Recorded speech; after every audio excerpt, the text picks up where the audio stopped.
And welcome back to Frankly Speaking. I'm your host, Frank. Let's call this part 6 of Mussolini, an Italian-American perspective.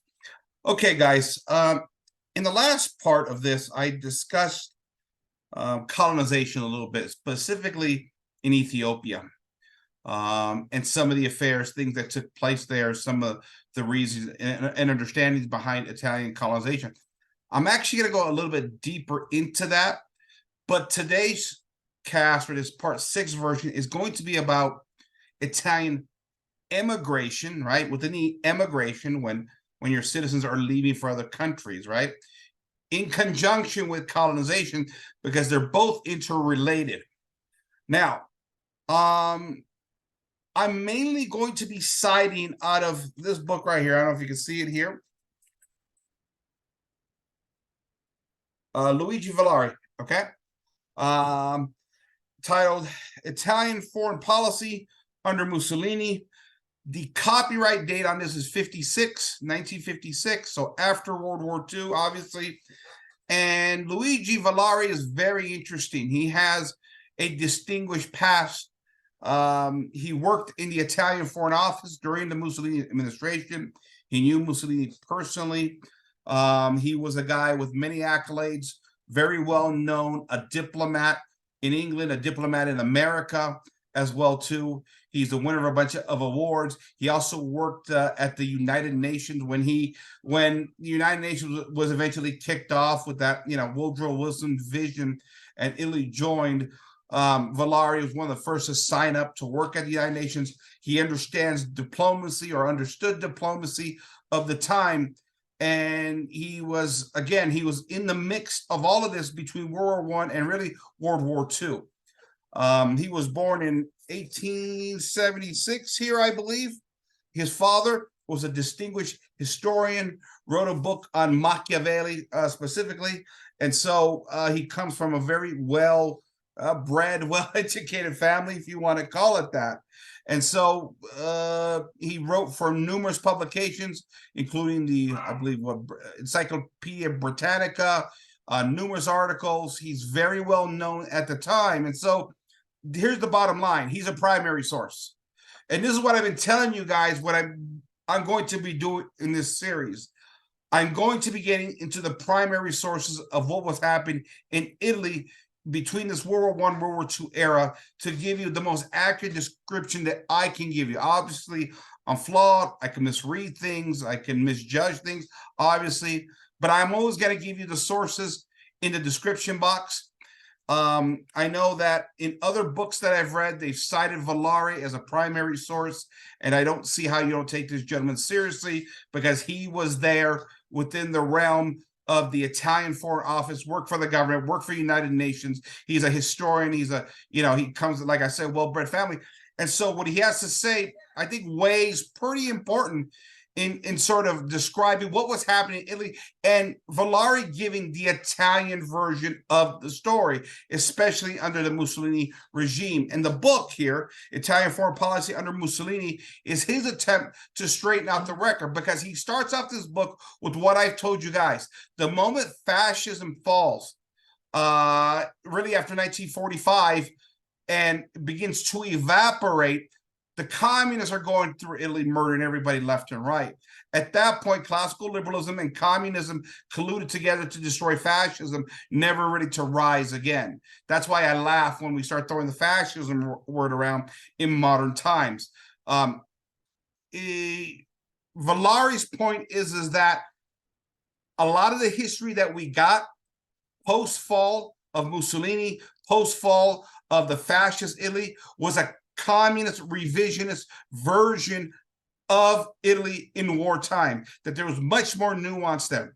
And so we got to keep that into context. And the problem we have, but from the supposed classical liberals, is that they've often repeated the talking points of the communists post-war. So this is why I tell you, I'm going deep into the documents to understand, to see what Italians believed at the time, what they believed their challenges were, why they made the decision that they did, why they joined the side of the failed Austrian painter, why it all went down the way it went down. So in chapter, I believe, chapter 9 of his book, he deals with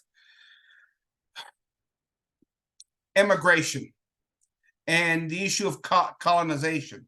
Now, we have to go back to the end of World War I to understand what's going on. Actually, we have to go further back than World War I.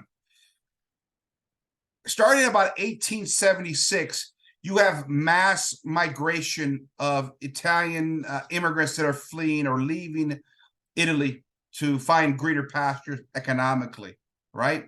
You have the Italian Revolution that concludes in 1870. You got some instability, people trying to figure out the church, the state, they're separate. There's issues going on.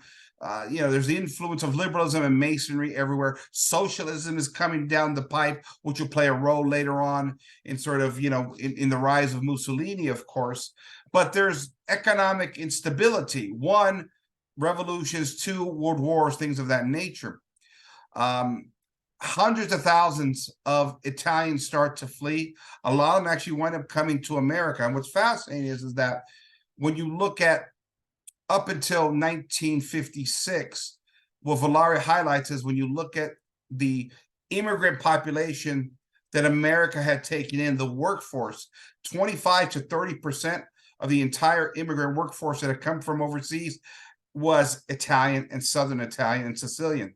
By far the largest of any other demographic group, any other country, was Italians were piling into America. And there were several problems with it. From an American standpoint, it was beneficial because they got all these workers. Let's remember, and I know people are gonna get on me for this, but again, America being a Protestant nation, already liberalizing through the period that was called the Gay 20s, right? Protestants are contracepting, and they're already starting to dwindle in population size, or at least birth rates at the time. Right? I mean, don't get me wrong, Protestants having kids, but it was starting to dwindle. America needed the industrial workforce post-industrialization to really get the infrastructure of the nation built, right? And really, it doesn't happen without immigration. The power, the economic, force that America would become, building the big cities, taking advantage of the natural industries that would arise in America that will make it the powerhouse that it became eventually 30, 40, 60, 70 years down the line. It doesn't happen without immigration from overseas. Now, as far as from an Italian perspective, of course, it was very difficult to watch a lot of these immigrants, right, leave. And there's many factors involved. The first of which was, of course, the economy was generally stronger in America.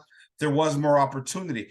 Italy's problem, we'll talk about in a second, and why they couldn't maintain all this citizenry. It becomes complex, and that's why colonization comes up later on. But you also have an industry of immigrants that are coming over. You have these, what do they call it? They're kind of like sharks, immigrant sharks that begin to prey on the emotions and the instability of the nature of Italians not working, making promises, shipping them over to the new land with the promises and the hopes and aspirations of economic prosperity, while Italy was stuck in a rut. So there was an industry from the West, from America, and other nations like Brazil and Argentina to get Europeans to leave. Because let's remember, again, right, while the Protestants begin contracepting sometime in the first few years of the 20th century, Catholics are not contracepting. And here's the issue that Italy's having with their economy. Their population is absolutely booming at the time. Problem is, Italy doesn't have a whole lot in regards to natural resources. It has a very scarce amount of iron, a very scarce amount of coal. I don't think they had discovered oil yet, and even that, there wasn't a whole lot of it. Copper was really non-existent. They had, what did they have? I think they had mercury, a little bit of that, and sulfur. I forgot what it was now. But it was a nation that fell behind in terms of, industrial evolution post the industrial revolution, precisely because it didn't have the resources. And with that, you couldn't create the high-paying jobs. Number two, the population was booming so much in Italy at the time, they were running out of farmland to grow food. Italy is a beautiful nation, has lots of, fruitful soil, if you want to call it that, but it also has lots of rocky, mountainous areas that are difficult, lots of marshes and swamps and things of that nature. And the farmland, well, it just wasn't there to grow enough food with the population that continued to increase. The Italian population increased from 1876 to, I believe, 1909. It went from like 21 million up to 31 million, and by the time we get to like Mussolini's reign, it's up over 40 million. And now the panics are setting in. How are we going to grow food, right? You already have no industry because you have no natural resources. Now you're going to have a problem raising food for your people there. Let's remember, this is why Italy, for the most part, remains an agricultural nation, fishing and agriculture, right? You go to Italy today, the one thing that's dirt cheap still is food, man, because there's an abundance of it. It's an agricultural nation. They take pride in their gardens. If you know any Italian, Sicilian men in your life, I guarantee you they got a garden. That's just what we are, right? I got my garden. My family's all got their garden. It's what we are, right? We love fish. We love the seafood. That's where we come from. And we love our gardens. And so, and that's one of the reasons also why when the Great Depression hits and America is going through food shortages and soup lines, Italy gets hit, obviously, everybody does, but it doesn't get hit as hard as America because people were working the land. They were more resourceful off the land, and they could survive a massive economic downturn like the Great Depression because it's not highly industrial and it's not highly, financial, and it's not, highly a service sector like the American economy is now starting to turn into at that time. So something like a depression, Italy could survive that a little bit better.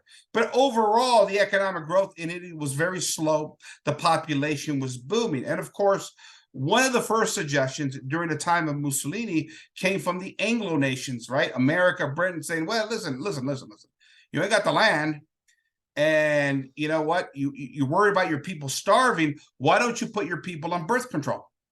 And Mussolini's answer was, no, I'm not putting my people on birth control. He said that a nation that contracepts itself sterile is a nation that is effectively in a state of degeneration. It's in decline. Plus the fact that it was 95 to 98% Catholic. The church wasn't going to go for it either anyways. But Mussolini himself was looking to build the Italian population in order to compete with other powers, including America, France, Britain, right? He was trying to restore the value of the lira when he got into power in 1922, because the socialists that were governing before him has spent all kinds of money, right, on a bunch of wasteful programs that eventually soaked up the treasury, left them in debt. Plus, you had the debt from World War I when Mussolini got in power. That was another issue altogether. So again, beginning to sterilize your population, Mussolini saw that as a nation in decline, plus the other economic factors. So when Italy decides to go to World War I, right? Remember, it switches sides of that war. It's allied with the Austro-Hungarian Empire. It's allied with Germany, but it kind of wants to break away from what Italians saw at the time as being suppressed by the Austrian-Hungarian Empire, right? There have been wars and issues over the years where the empire was coming down on Italians, taking whatever it wanted, abusing the Italian people at the time, and there was a negative connotation. So for the Italians to join the Allied side at the time was seen as breaking the shackles of tyranny off to a certain respect. And of course, that came to a disappointment when it came to Germany and Austria-Hungary, of course, but they needed to break away with that. But there was other political factors here. In America, you had Woodrow Wilson, who was starting to get his visions for a League of Nations, his 14 points on how through democracy, America was going to lead the world into this new era of democratic governance where he would bring peace and stability to the whole world. And so when Italy joins the Allied side, there was a secret meeting in London before the war. And this is where the Allies wanted to drag or take away Italy from that alliance with Austria-Hungary and, of course, the Germans. And the promise that was made at the, what was it called? The Conference of London, I believe it was called, or the Treaty of London, the secret meaning was, listen, you join our side, you keep the Austro-Hungarians occupied in that war, do your part in that war, we will give you those lands that go up into the Yugoslavia region, what would be Yugoslavia, right? In that region later on, Yugoslavia being formed as a new country. Italy was promised those lands if they will fight on the Allied side. And Italy was on the Allied side, and Italy was on the winning side. And so post-war, now you're going to France in 1919 to divvy up the spoils of victory, if you want to call it that.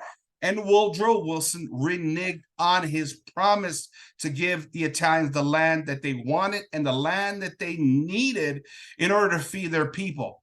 It led to the prime minister at the time, Orlando, storming off, coming back to Italy, and really discussing things with the parliament and the Italian government, trying to figure out what they would do. Woodrow Wilson had his 14 points. Woodrow Wilson and all of his advisors, his his technocrats, his what do you want to call it, social scientists, were going to carve up a map how they saw fit based upon national identity in those regions, right? And he wanted to defend Yugoslavia's right to get their lands, but of course, the problem in that region of the world was there. You had Italians living in that region, you had Germans living in that region, you had Slovens, you had Croatians, you had all kinds of different breeds at the end of the day that were living there, and how that was going to work out was quite murky. From the Italian perspective, they took kind of an old world perspective, saying, well, listen, we won, we'll take what we need at this point. Well, Woodrow Wilson's like, no, I got a better idea, kind of a thing. And so the Italians felt slighted at the end of the day. One of the big cities they were debating was the city of Trieste, which had lots of Italians. It's one of the cities that Woodrow Wilson did not want to give the Italians. And so at the end of the day, Italy did not receive much from that, and they felt betrayed. This is why I say, when the soldiers got back home, the veterans of World War I, they lost 600,000 men. I believe another 400,000 were injured, right? Not only did they not get the lands that they were promised for fighting and dying on the Allied side, but now the Bolsheviks, the communists, the Marxists were running all over Italy, causing all kinds of social instability, economic instability, political instability. And here comes really the first elements of the rise of fascism, right? Mussolini being a veteran that came back from the war, as well as a bunch of other guys. So when they didn't get the city of Trieste and other territories they wanted, the Italians felt betrayed. They felt they fought in the war, they died for nothing in many respects. And so this led to animosity that would play out later on as we go into World War II. And with that, then Italy is forced to make some accommodations. As again, they still have this population problem.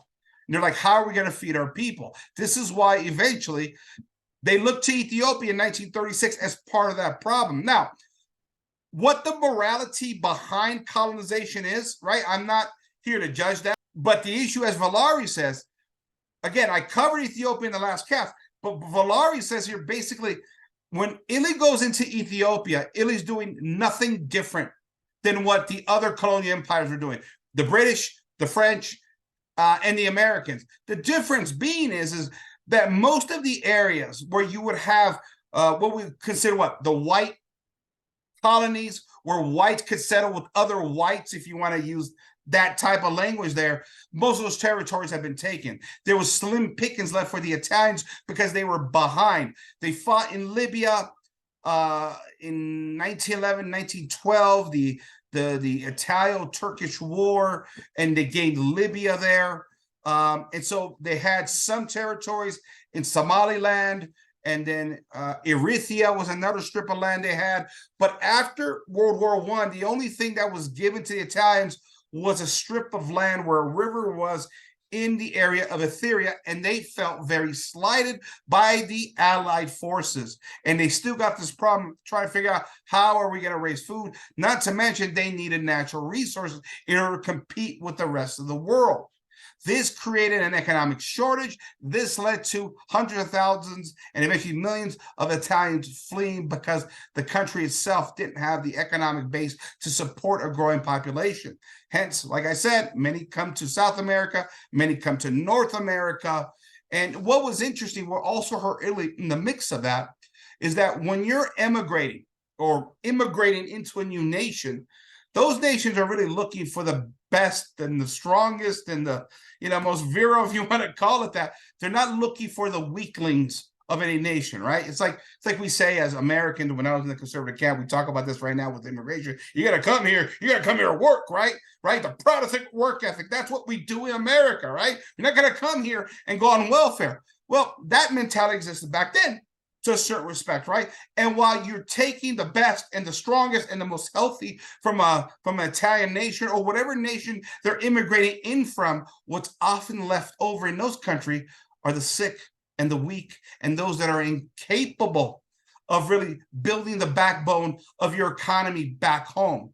And so Italy was really hurt twice as hard because they lost their best workers. They lost that backbone of the economic workforce that Italy needed at the time. But again, it was a difficult situation because low wages, because of a lack of industry, because of a lack of natural resources. And, for Italy's part and Mussolini's part, they did not discourage Italians from leaving Italy. In some respects, they were sending some, what do you call it, remittance back to Italy a little bit. But for the most part, once Italians left, the vast majority of the economic benefits went to the country that Italians were now settling in. And that hurt Italy as well, too. But for Mussolini and Italy and other really European nations, they really weren't stopping it. They weren't crazy about all these Italians leaving, but they weren't stopping it either, which again goes to show you the difference between the fascist state and the communist state. Communist states puts up walls and represses people within the framework of those walls. Fascists, you have the freedom to move around and prosper and better yourself within the confines of a capitalist system. Again, an order capitalist system, right? Not a free market system, right? That brings some measures of immorality, of course, right? But within the framework of an order capitalism, the Italian fascist government did not have problems with Italians immigrating out. It gave a temporary reprieve, but it also hurt them as they lost the vast strength of their industrial capacity. So it's kind of a sad reality of what had to happen. So from there, Italy has to get creative. And one of the things it does, and this is where we begin to see sort of the dividing lines between the democratic nations that at the time are sending in regards to moral authority, right? And a more authoritarian nation like Italy that's regarded as a suppressive, tyrannical regime. These are sort of the political talking points that are playing out.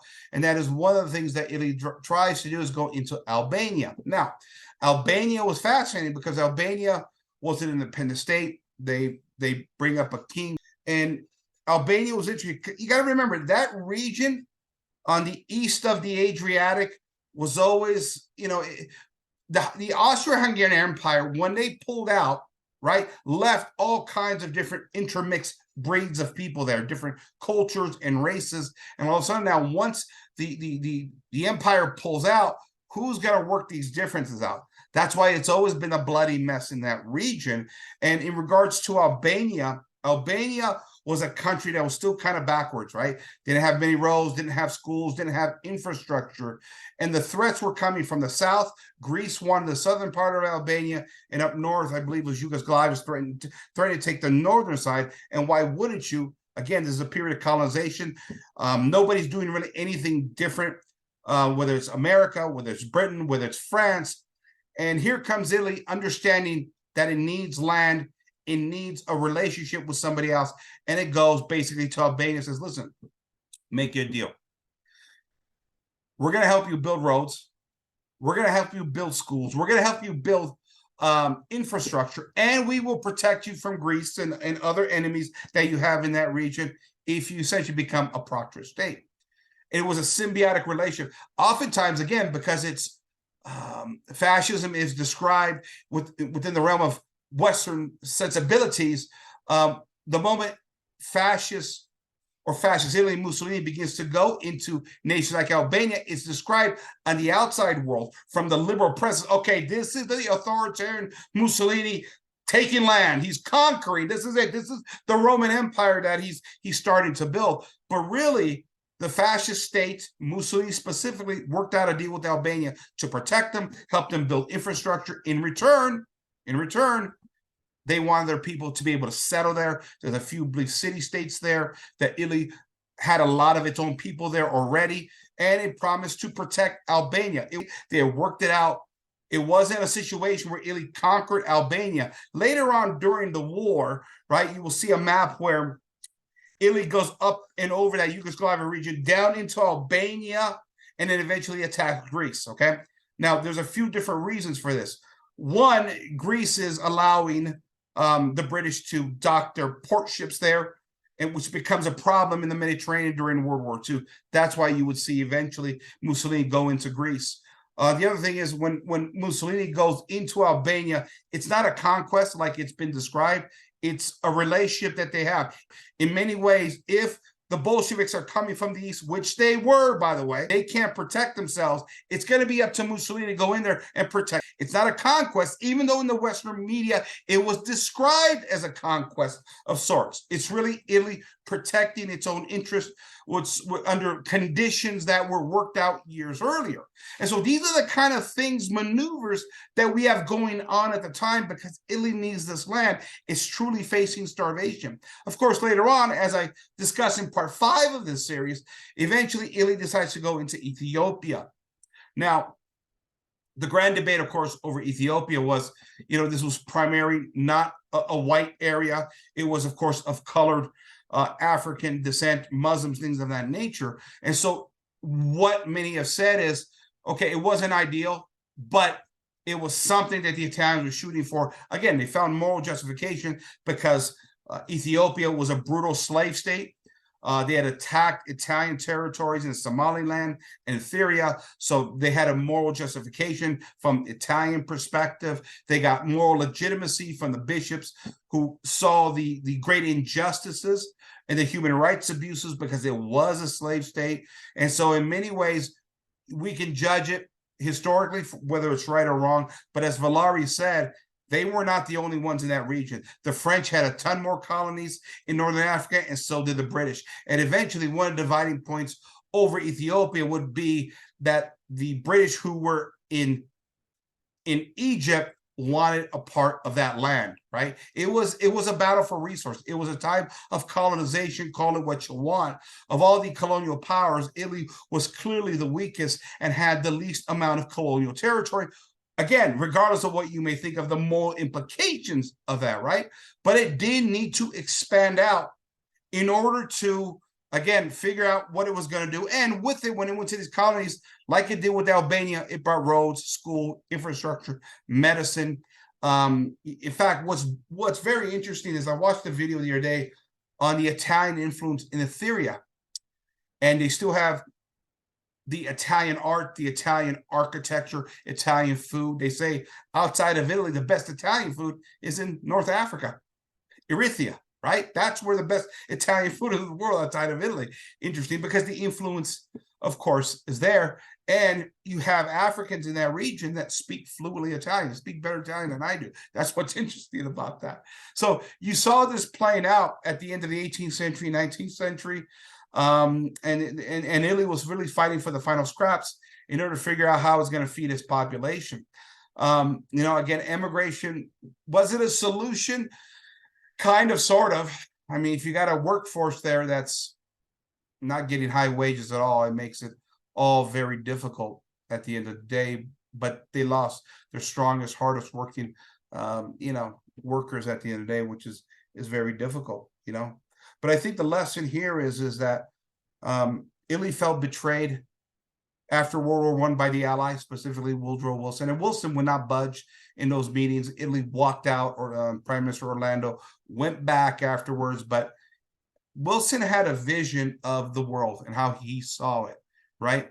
That American freedom, American democracy was going to spread all over the world, right? This is why during that period, America was doing lots of venturism, you want to call it that, into South America. And I would argue that in many respects, a lot of the problems that we've had in South America over the past century are the byproduct of the Wilsonian kind of, doctrine down in South America, right? Wilson went all over the place in order to spread democracy. That's the interesting thing about it. And so there you have it, really. I think, with Italian emigration, especially into the States, something that I'm part of. It's part of my history with my family in many ways. I think, for Italians fleeing an economy that was not fully developed yet, obviously because it had challenges at that period of time. And let's remember, too, one of the reasons why Italy doesn't get those colonies, like, say, the British, the Americans, and the French, is because it's a newly developed nation in 1870. Right, you have reunification there with the liberal revolution of Garibaldi, and so all these parts of all these colonies that are being split up by greater powers, they already have their foot in the door even before Italy becomes a nation. So they're late to the party, and now they got to figure out how they're going to survive. This is why they joined the Allied side. One of the reasons, right? They did not like the oppression of the Austro-Hungarian Empire, the Italians, at least from their perspective, right? But they were promised those lands. They were promised a lot of those city-states like Trieste and places like that. Tyrol was another one of those areas up there, which had like a lot of not only Italians, but also Germans in that region right there. I believe that's close to Austria there. Again, they fought, they died, and the Italians felt betrayed. And here comes the rise of fascism as one of those many responses. And later on, that will play a role in the, again, like I said, the colonialization of Italy, as they would need more land. And so from Western liberal sensibilities, Mussolini comes into power shortly after World War I. And as Mussolini starts to work out some of these accommodations, obviously in Ethiopia, it was flat out war. It was flat out invasion of sorts, right? Whatever you may think of that Ethiopian regime, whether it was morally justified in that regard. Like I said, he had approval of the Italian bishops to go in there because it had a bunch of human rights abuses. It was a backward country in many ways. But whatever you may think, this is the problem Mussolini inherited. And the beating that he will take from Western liberal sort of democracy is that the notion that he was a conqueror. And in fact, it was more complex than that. Don't get me wrong, I'm not suggesting he didn't have his motivations, but clearly the facts on the ground, the situation on the ground in Italy was difficult. And like a good Catholic nation, the Italians were not about to put their people on contraception. They weren't going to do that. It goes against church teaching. It's a betrayal of God. Ultimately, at the end of the day, they needed more land. They needed more territory. Say what you want. These are the nuances of history. Italy's not the only one to struggle for land at the time. Every nation at some point needs enough in order to be able to sustain their own nations at the end of the day, unless they become dependent on greater powers. And that was the thing about Mussolini's reign, right? Because the fascists were nationalists. They did not want to depend on the usury system and the banking powers of Western liberal republics. They did not have a central bank. And in fact, when they went to World War I, in order to fund the war, they took out loans from Britain and America, which became a problem later on as Mussolini got into power. And Mussolini's like, wait a minute, man. We fought in that war. We died. We sacrificed. You screwed us of our land, and you still expect us to pay all this money back? And it was a legitimate complaint that Mussolini had with America and the British, and they had to work a few things out. That's why early on, economically, when Mussolini, he's very laissez-faire, if you want to use that word, right? Later on, he begins to tighten up as you get closer to war, because Italy could not print money. It wasn't monetizing his debt early on and never intended to. But as we get closer to World War II, it's in Spain, it's in Ethiopia. The failed Austrian painter is going all over Europe. Mussolini trying to decide, am I going to be on the Allied side? Am I going to be with that failed Austrian painter? I better ratchet up my military force. So now they begin to monetize debt. Now, I'm not an expert on this financial stuff, but economics and finances and banking played a massive role in World War II, something that's never talked about. I'm going to try and cover that at some point. I'm not good at that stuff. I got a friend of mine, my friend Anthony, who's very good at this. Maybe hopefully he'll join me to explain a lot of this.